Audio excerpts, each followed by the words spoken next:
Halo, assalamualaikum warahmatullahi wabarakatuh. Welcome back to my YouTube channel Bidanara.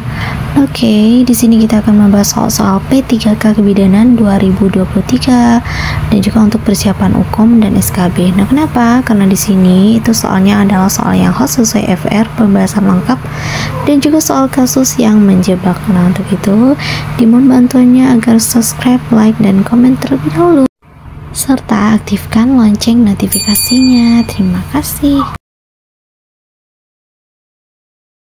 Oke, untuk soal nomor 1, seorang bayi perempuan lahir normal 1 jam yang lalu di puskesmas.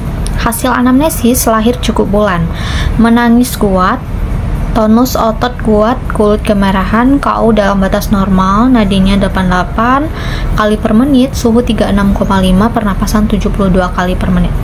Terdapat kelainan pada bibir sampai palatum. Nah, jadi di sini ada kelainan bawaan ya pada bayinya. Jadi ada kelainan bawaan pada bibir sampai ke palatum ya. Nah, apakah diagnosis yang dapat ditegakkan pada kasus di atas? Nah, ini kita lihat dulu option yang A, labioskisis, B, palatoskisis, C, labiopalatoskisis, D, atresia ani. Oke, kita lihat dulu option yang A. Labio itu artinya labioskisis ya, artinya kalau labio ini hanya di bibir aja. Kalau ini dia bibir sampai ke palatum ya.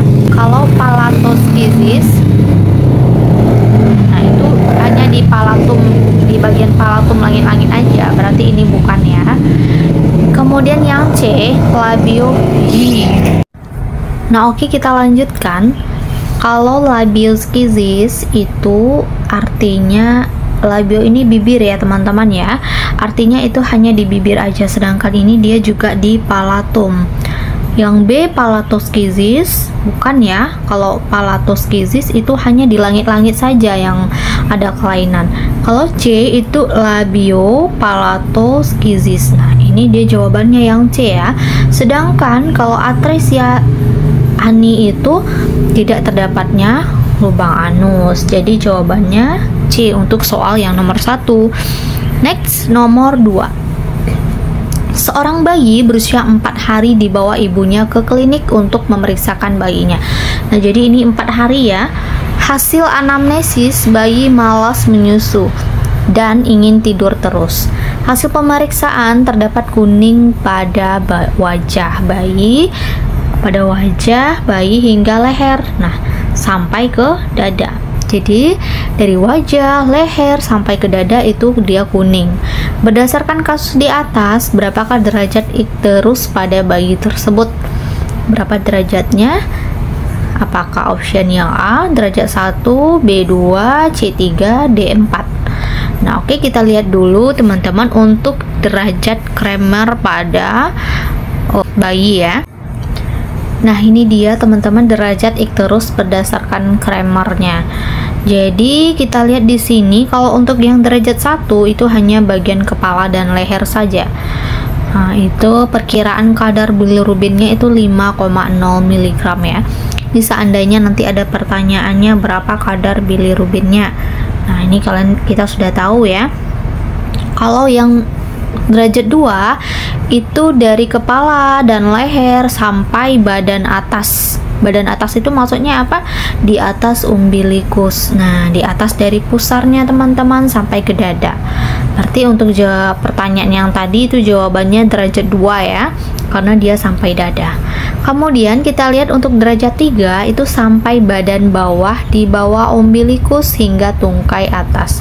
Nah, jadi teman-teman, kalau untuk yang derajat 3 dari kepala, leher, dada sampai ke lutut ya. Nah, kemudian kalau derajat 4 dari atas sampai ke lengan, tungkai bawah lututnya. Jadi teman-teman semuanya itu udah kuning, termasuk ekstremitasnya, bawah ataupun atas. Nah, gitu. Jadi di sini juga ada tabel perkiraan pemeriksaan klinis pada ikterus yang berat. Pada hari pertama, pada bagian tubuh apapun ikterus patologis. Pada hari kedua, lengan dan kaki itu disebut juga ikterus patologis. Hari ketiga, telapak tangan dan telapak kaki disebut ikterus patologis. Jadi teman-teman, ikterus yang normal itu terjadinya lebih dari 24 jam. Kalau lebih dari 24 jam itu normal ya, tapi kalau di bawah 24 jam itu disebut dengan patologis. Nah, jadi untuk jawaban yang nomor 2 ini itu pilihannya yang betul B ya. Oke, kita lanjutkan untuk soal yang nomor 3. Seorang ibu P1A0H1 telah melahirkan anak pertama di PMB. Bayi menangis kuat, tonus otot kuat, kulit kemerahan. KU dalam batas normal, suhunya 36,5, pernapasan 65, nadi 90. Pada pemeriksaan fisik didapatkan penis melengkung ke bawah. Jadi teman-teman, ini penisnya melengkung ke bawah dan lubang uretranya terdapat pada bagian pangkal penis. Nah, jadi normalnya itu di ujung penis ya, tapi ini terdapat pada pangkal penisnya. Nah, apakah diagnosis yang dapat ditegakkan pada kasus di atas? Nah, kita lihat dulu untuk option yang A, hipospadia. Bisa jadi ya teman-teman ya. Epispadia, C, fimosis, D, kelainan penis. Kalau yang untuk yang D itu memang kelainan penis, tapi apa diagnosanya, namanya apa gitu. Jadi untuk yang D itu bukan. Kemudian untuk fimosis itu artinya lubang penisnya itu tertutup oleh kulit penis ya, sehingga membuat si bayi sulit untuk buang air kecil, bahkan bisa menyebabkan infeksi ya karena tertumpuknya air kecilnya. Kemudian kalau untuk yang epispodia ini ya teman-teman, bukan episodia. Nah, kalau epispadia sama hipospadia itu dia hampir mirip ya. Yang membedakannya itu hanya kalau epis itu berada di atas penisnya si uretranya. Kalau hipospadia itu di bawah penisnya ya. Pertanyaannya itu didapatkan penis melengkung ke bawah dan lubang uretra terdapat pada pangkal penis, artinya ini di bawahnya ya. Jadi jawaban yang betulnya yaitu hipospadia A ya. Oke, kita lanjutkan untuk soal yang nomor 4. Seorang bayi berusia 6 bulan dibawa ibunya ke klinik. Ibu mengeluhkan bayi rewel sejak 3 hari yang lalu. Bayi menangis saat dipakaikan popok atau celana. Dari hasil pemeriksaan didapatkan kemerahan pada area pantat. Nah, jadi ini teman-teman hasil pemeriksaannya kemerahan pada area pantat bayi. Apakah diagnosa yang dapat ditegakkan pada kasus di atas?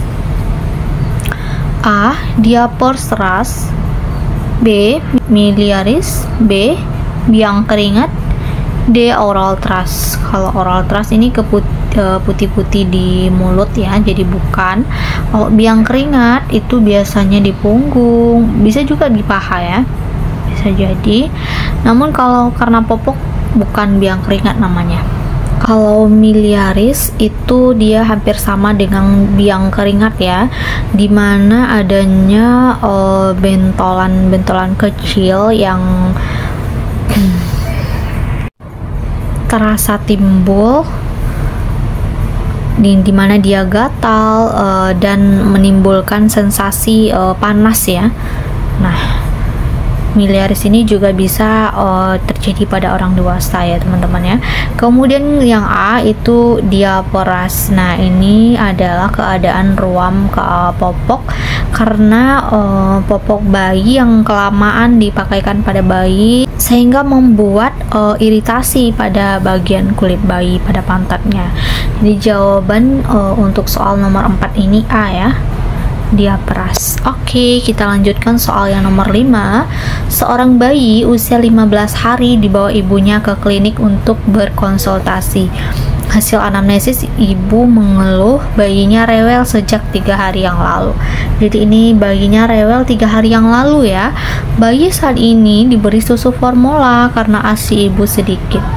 Dari hasil pemeriksaan didapatkan bintik-bintik putih di langit-langit dan daerah mulut bayi.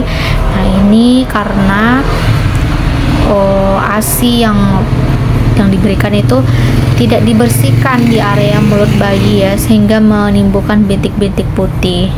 Nah, apakah diagnosis yang dapat ditegakkan pada kasus tersebut? A. Diaperas. Nah, ini bukan ya, ini ruam popok tadi. B. Miliaris. Ini juga bukan. C. Candidiasis. Ini kayak sariawan gitu ya, bukan. D. Oral thrush. Nah, jawaban yang tepat itu yang D ya, oral thrush. Oke. Jadi kalian bisa mengingatnya dengan oral itu kan mulut gitu. Jadi oral thrush jawabannya. Oke, soal yang nomor 6. Seorang bayi perempuan lahir normal 6 jam yang lalu. Nah, jadi 6 jam yang lalu di puskesmas. Hasil anamnesis lahir cukup bulan, menangis kuat, tonus otot. Ini salah kali ya, terus obat kok terus obat sih. Tonus ototnya kuat, kulit kemerahan, KU dalam batas normal. Nadinya normal, suhu 3. Nah, ini teman-teman suhunya 35,4. Jadi kalau kita baca soal itu harus jeli ya. Pernapasannya normal 72, ekstremitas bayi tampak kebiruan. Nah, ekstremitasnya ini teman-teman tampak kebiruan. Apakah diagnosis yang dapat ditegakkan pada kasus di atas? A. Asfiksia, bukan ya. B. Bayi baru lahir normal, tidak normal ya, suhunya rendah. C. Hipertermi. Kalau hipertermi itu suhu lebih dari 37,5 ke atas ya. D. Hipotermi. Nah, jawabannya D ya. Kenapa? Karena suhunya 35,4, kurang dari normal. Oke, kita lanjutkan soal yang nomor 7. Seorang bayi berusia 15 hari dibawa ibunya ke klinik untuk berkonsultasi. Hasil anamnesis, bayi lahir normal, ibu khawatir bayinya sakit. Hasil pemeriksaan terdapat pigmen datar dan gelap berwarna kebiruan di daerah pantat. Apa diagnosa yang dapat ditegakkan pada kasus tersebut? Nah, oke, kita lihat dulu option yang A, ruam popok. B. Bercak mongol. C. Seborrhea. D. Miliaris. Oke, kita lihat untuk option yang A, ruam popok. Tidak ya, ini dia pigmen datar, artinya ada yang berwarna gitu dan gelap kebiruan. Ruam popok bukan ya. Yang B. Bercak mongol, bisa jadi ya. Yang C. Seborrhea. Kalau seborrhea itu kelainan pada kulit bayi yang bisa kita lihat pada kepala, itu dia bersisik-sisik dan kering ya. Jawabannya itu B. Oke, kita lihat dulu seperti ini perbedaan antaranya, yaitu seperti ini seborrhea ya. Seborrhea itu dia bersisik-sisik, adanya penumpukan sel kulit mati, terus dia bersisik-sisik gitu. Sedangkan bercak mongol kayak gini ya.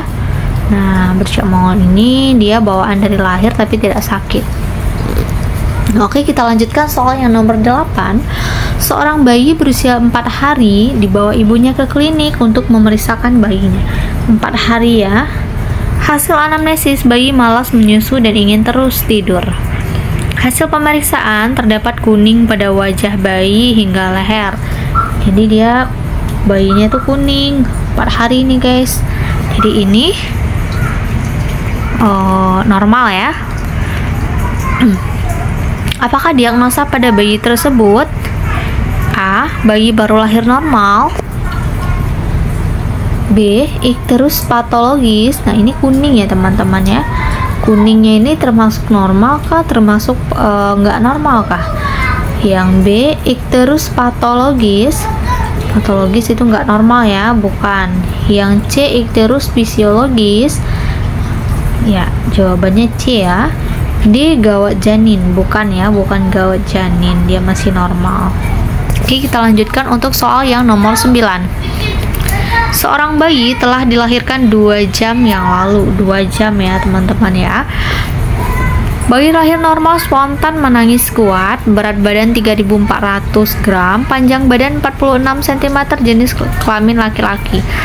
Saat dilakukan pemeriksaan terdapat pada bagian kepala bayi tampak benjol, terasa lunak.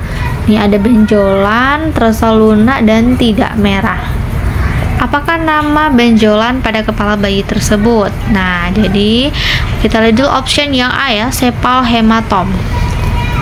B. Caput succedanum. C. Macrocephalus. D. Microcephalus. Kalau mikro sama makrocephalus itu ukuran kepalanya ya. Kalau mikro itu kecil, kalau makro itu ukuran kepalanya besar, melebihi normal. Kita lihat dulu perbedaan antara sefal sama kaput ya. Nah, ini perbedaannya kita bisa lihat di sini. Kalau kaput itu dia lunak dan tidak berfluktuasi. Kalau sepal hematom itu teraba fluktuasi. Ada isinya di dalam teman-teman kalau sefal. Kalau yang kaput itu melewati batas sutura. Kalau yang sepal batasnya tidak melampaui sutura. Kalau sekaput itu bisa hilang dalam beberapa jam atau beberapa hari, sedangkan kalau untuk sepal itu lama hilangnya. Nah, dari isinya juga berbeda ya teman-teman ya. Kalau kaput itu isinya cairan getah bening, kalau sepal itu darah.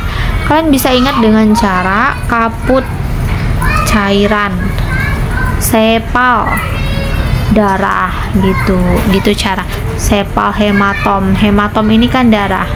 Jadi itu perbedaannya teman-teman ya. Oke, kita lanjutkan untuk soal yang nomor 10. Seorang bayi telah dilahirkan 1 jam yang lalu. Bayi lahir normal spontan, menangis kuat, berat badan 3400, panjang 47 cm. Jenis kelamin laki-laki. Hasil pemeriksaan terdapat kelainan pada jari, yaitu 2 jari yang berdempet. Nah, jadi ini teman-teman, bayinya tuh 2 jarinya itu berdempet. Kelainan pada jari bayi pada kasus di atas disebut apa? A. Polidaktili, B. Sindaktili, C. Gemeli, D. Atresia ani. Kalau atresia ani itu bukan ya, itu tidak ada anus. Kalau gemeli itu kembar. Sindaktili, kalau sindaktili itu, nah ini jawabannya yang B ini ya. Kalau poli itu dia jarinya banyak, polidaktili. Ingat aja kalian, kalau poli itu kan banyak. Ini polidaktili itu jarinya berlebih, lebih dari 10. Kalau sindak itu berdempet. Nah teman-teman, jadi itulah beberapa soal tentang kelainan pada bayi baru lahir ya. Oke. Terima kasih kalian sudah menonton. Semoga ini bermanfaat bagi kalian semua. Jangan lupa like, comment, dan subscribe-nya. Terima kasih. Wassalamualaikum warahmatullahi wabarakatuh.